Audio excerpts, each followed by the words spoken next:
চতুর্থ বঙ্গবন্ধু কাপ আন্তর্জাতিক কাবাডি টুর্নামেন্টের সেমিফাইনালে উঠেছে বাংলাদেশ। ইন্দোনেশিয়াকে 59-19 পয়েন্টে হারিয়ে টানা তৃতীয় জয় তুলে নিয়েছে স্বাগতিক দল। বঙ্গবন্ধু কাপ আন্তর্জাতিক কাবাডি টুর্নামেন্টে চলছে বাংলাদেশের দাপট। টানা তৃতীয়বারের চ্যাম্পিয়ন বাংলাদেশ শক্তি সামর্থ্যে অন্য দলগুলোর চেয়েও বেশ এগিয়ে স্বাগতিকরা। আর প্রত্যাশা মতোই একের পর এক ম্যাচ জিতে চলেছে লাল সবুজ দল।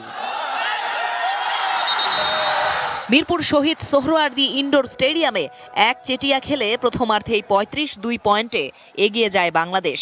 ষষ্ঠ মিনিটে প্রথম লোনা তুলে নেয় তারা। বাংলাদেশের পয়েন্ট যখন 25, তখন মাত্র 1 পয়েন্ট পায় ইন্দোনেশিয়া। স্বাগতিকরা প্রথমার্ধে লোনা পায় 3টি, দ্বিতীয়ার্ধে আরও 2টি। এর আগে দক্ষিণ কোরিয়া ও মালয়েশিয়াকে হারিয়েছে বাংলাদেশ। তাতে 3 ম্যাচে স্বাগতিকদের পয়েন্ট 6। আর টানা 2 জয়ের পর নিজেদের তৃতীয় ম্যাচে প্রথম হারের মুখ দেখল ইন্দোনেশিয়া। তাতে 3 ম্যাচে তাদের পয়েন্ট এখন 4। প্রথম ম্যাচের নৈপুণ্যের ধারাবাহিকতায় এদিনও ম্যাচ সেরা হয়েছেন বাংলাদেশের রেইডার মিজানুর রহমান। তরুণ এই রেইডার প্রতিপক্ষের কাছ থেকে আনেন 18 পয়েন্ট। টুর্নামেন্ট জুড়ে নিজের সেরাটা দিয়ে দলকে চ্যাম্পিয়ন করতে চান মিজানুর।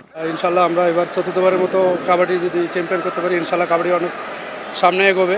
অবশ্যই ভালো লাগতেছে, আমার সেরাটা দিতে পারতেছি।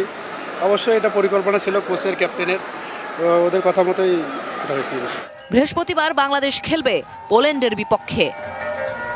জেনিয়া চিসিম, এটিএন নিউজ, ঢাকা।